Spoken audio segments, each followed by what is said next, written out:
പാകിസ്ഥാനെതിരെ ഗർജിച്ച് Indian നാരീശക്തി അനുപമ സിംഗ്. ഭീകരരെ വളർത്തുന്നതും പരിശീലിപ്പിക്കുന്നതും അവരെ വിന്യസിക്കുന്നതും തങ്ങളുടെ ഭരണകൂടമയമാണെന്ന് ഒരിക്കൽ പറഞ്ഞത് പാകിസ്ഥാൻ തന്നെയാണ്. പാകിസ്ഥാന്റെ പ്രതിരോധ മന്ത്രി തന്നെയാണ്. അങ്ങനെയുള്ളവർ ഭീകരതയുടെ ഇര എന്ന് മുറവിളി കൂട്ടുന്നത് നാണക്കേട്.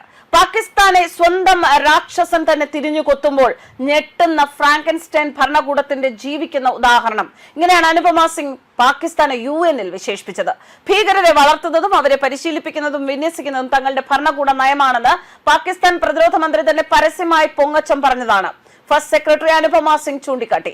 അങ്ങനെയുള്ള ഒരു രാജ്യം സ്വയം ഭീകരതയുടെ ഇരയായി ചിത്രീകരിക്കാൻ ശ്രമിക്കുന്നത് വൈരുദ്ധ്യാത്മകമാണെന്ന് അവർ പരിഹസിച്ചു.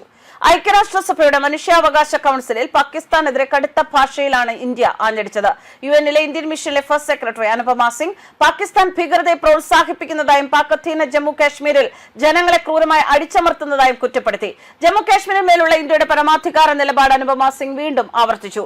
ജമ്മു കാശ്മീർ എക്കാലത്തും ഇന്ത്യയുടെ അവിഭാജ്യവും അലംഘനീയവുമായ ഭാഗമായിരുന്നു. ഇപ്പോഴും അതെ, ഇനി എപ്പോഴും അങ്ങനെ തന്നെ ആയിരിക്കുകയും ചെയ്യും. ഇനി ഈ വിഷയത്തിൽ പരിഹരിക്കപ്പെടാനുള്ള ഒരേ ഒരു പ്രശ്നം ഇന്ത്യൻ ഭൂപ്രദേശങ്ങൾ പാകിസ്ഥാൻ നിയമവിരുദ്ധമായി കൈവശപ്പെടുത്തിയിരിക്കുന്നതും അവ ഇന്ത്യക്ക് തിരികെ നൽകേണ്ടതുമാണ്.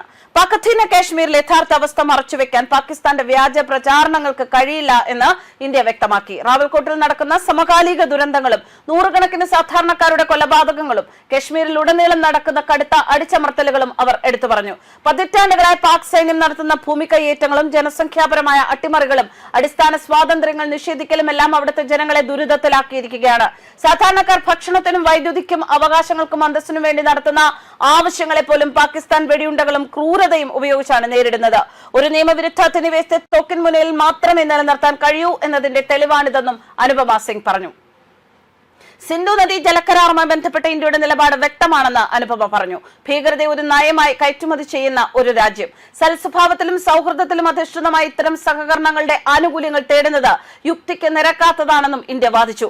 1960-ലെ ഈ കരാർ ഇപ്പോൾ കാലഹരണപ്പെട്ട് കഴിഞ്ഞുവെന്നും കഴിഞ്ഞ 6 പതിറ്റാണ്ടിനിടെ ഉണ്ടായ വലിയ മാറ്റങ്ങൾ ഉൾക്കൊള്ളാതെ ഇതിനെ ഇന്നും ഒരുപോലെ മുന്നോട്ട് കൊണ്ടുപോകാൻ കഴിയില്ലെന്നും ഇന്ത്യ വ്യക്തമാക്കി. ഇന്ത്യൻ ഭൂപ്രദേശങ്ങൾ മോഹിക്കുന്നതിന് പകരം സ്വന്തം വീട് വൃത്തിയാക്കി സൂക്ഷിക്കുന്നതാണ് പാകിസ്ഥാനും അവിടുത്തെ ജനങ്ങൾക്കും നല്ലത്.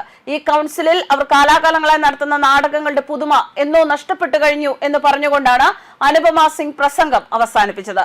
ന്യൂസ് ഡെസ്ക് കർമ്മ ന്യൂസ്.